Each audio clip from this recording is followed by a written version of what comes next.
Hello there, my name is Dr. Ivan Wayne of Voyager, and I'm going to do a brief book review for 4,000 Weeks Time Management for Mortals, written by Oliver Burkeman. This book is full of powerful quotes that I would replay in my mind again and again as I was reading it and long after I was done, and I want to start us off with just one of those here in the beginning in the first chapter.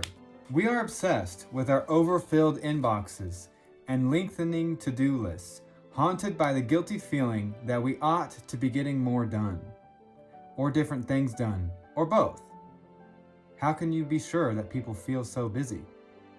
Because surveys reliably show that we feel more pressed for time than we ever have before.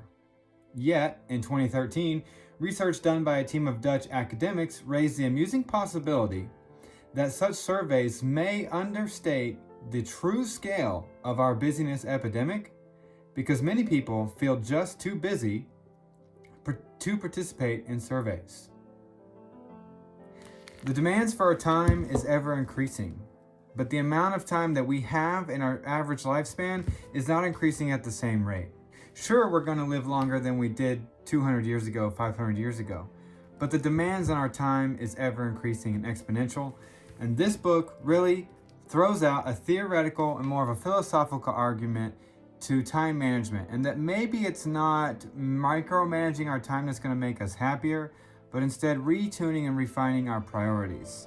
And overall, I gave this book a 4 out of 5 stars, so let's jump into exactly why I gave it that rating. The first category is accuracy, and unfortunately I'm going to give this 3 stars. I mentioned up top that it was a philosophical and more theoretical focus for making this argument, and I really thought it could have used a lot of empirical evidence directly cited from psychological articles. There were a lot of great insights, a lot of wonderful quotes from philosophers and thinkers, both in the present and in the past.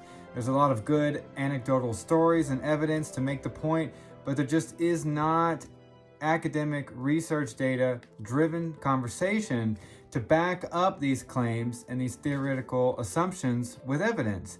And, having my PhD in educational psychology, I can tell you that a lot of the salient and good points that Oliver Burkeman drives home could have been backed up with psychological research, but it just wasn't mentioned. There were a lot of great historical perspectives from things that people have said in the past and just how much certain aspects of our time management have changed over time. But one interesting bit is that on some accounts, our perspectives on time management have not changed that much over hundreds and hundreds of years. Next up is the tone. I gave that a 4 out of 5 stars. This book is chock full of amazing quotes and great points and thoughts and chapters that really make you sit there and ponder and think about how your life is set up and the priorities you have. But I will say some of it gets a little repetitive, and some of the same points are driven home time and time again, and there's some chapters I felt like were a bit too long, or some chapters I felt like could maybe get clipped out entirely. This book does come in at 240 pages, and I would say that we could chop it down to probably 160, 180, and it would still be just as good of a book, but just not repeat itself as much. There is a wonderful plethora of different stories. The people that are quoted and the examples that are used, they never felt cheesy, and they do come from all different corners of society, so I did like that, the different diversity and the types of quotes used, but overall, I felt like the book could have been a little bit shorter. In the interest category, I am going to give this a perfect score, 5 out of 5. It is a universal topic. On some level, to some degree, we're all trying to manage our time. We're all trying to be effective.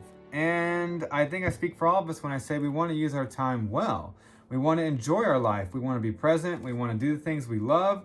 We want to be surrounded by people that love us. And at the end of the day, at the end of the week and the month, we want to turn around and in hindsight and say, we spent that time wisely and we really enjoy how we spent our time. The gap is that getting there can be very difficult. And a lot of times the way we've set up our lives are not the ideal scenario. And when we do turn around in hindsight, things didn't go the way we planned or the way that we thought would be ideal. And that's where this book might come in, is what is the best strategy? Is it micromanaging, or is it taking a step back and really challenging our own theories about what is true about time management? How should I be managing my time? Or should I even be managing it that much? Am I already on the right path? Maybe it just takes some small tweaks in my habits. I do think many of the time management books that are currently out there and that are being glorified and that are popular right now are heading in the wrong direction. Time management books that say that we should be tweaking every 5, 10, 15-minute chunk of our entire week and smashing our calendar together and even every single hour of every single day. Perhaps for some personalities that's ideal, maybe not for everyone. And I think taking a step back and thinking maybe this isn't a one size fits all. Maybe rushing around and getting 50 things done off my to-do list every single day, maybe that's not the best way to manage my time. Perhaps a better time management strategy might be to take a step back, to really take a nice look long in the mirror and say, what are the 3 things that I think are important in life? And focusing on those instead. And I think Oliver Burkeman does a really good job of letting us know how to do that. And the book ends with 10 tips on how to apply the theoretical framework that Oliver presents throughout the book. And I thought that was nice, because while the majority of it is theory, it's all trying to change the lens that we have about our own time. The end really ends with some practice and really drives home some pretty easy to use steps to make this a reality for us, or at least to start practicing it in our daily life. Overall, I think it's a great book. The overall rating I'm going to give it is 4 out of 5 stars. It pains me to rate it that low. I truly want to rate it up at 5, but the lack of empirical evidence and the repetition keep me from giving it a perfect score. And interestingly enough, this book did carve into elements of our lives, aspects of our daily routine and habits that I didn't think would actually be an issue for time management. But I want to leave you with this passage that I think is super interesting, that this would be in a time management book. But I was surprised to really identify with and connect with passages like these. It's alarming to face the prospect that you might never truly feel as though you know what you're doing in work, marriage, parenting, or anything else. But it's liberating too, because it removes a central reason for feeling self-conscious or inhibited about your own performance in those domains in the present moment. If the feeling of total authority is never going to arrive, and it won't, you might as well not wait any longer to give such activities your all, to put your boldest plans into practice, to stop erring on the side of caution. It is even more liberating to reflect that everyone else is in this same boat, whether they're aware of it or not. Part of time management is we feel like we have to be perfect because we see everyone around us doing such an awesome job that we feel like we have to rise to their level. But if we can be honest with ourselves and just admit that nobody's perfect, we're all trying our best, and we're just making a go of it. Nobody has the secret answers. Nobody has a secret ingredient. We can give ourselves some kindness and some empathy.